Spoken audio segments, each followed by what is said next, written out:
du Congo. Les femmes, cette catégorie de la population, doit s'armer des compétences et des stratégies pour faire face à la campagne électorale qui s'annonce très rude. Eh bien, les femmes de l'Union sacrée de la nation et de l'opposition sont à l'école de capacitation pour plus de chances de réussite aux prochaines élections. Edith Chala.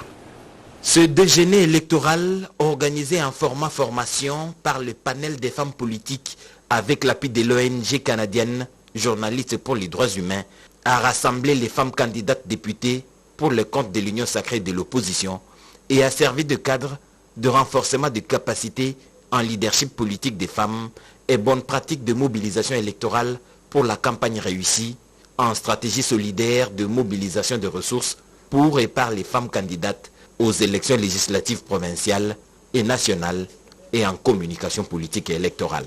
Ces femmes politiques du pouvoir et de l'opposition se sont engagées à agir en synergie avant, pendant et après les élections pour s'assurer d'avoir une représentation suffisante à l'Assemblée nationale prochaine afin de positionner une femme comme première ministre et chef du gouvernement issu de ce processus électoral. Je vous encourage donc aujourd'hui de montrer de quoi est-ce que vous êtes capable pendant que vous allez accéder à ces postes de prise de décision.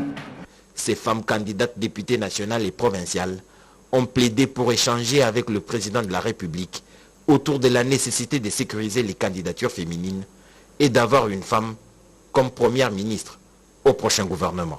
La demande des femmes congolaises aujourd'hui, c'est de s'assurer qu'elles seront écoutées à la législature prochaine, qu'elles puissent obtenir au moins une femme Premier ministre dans ce pays.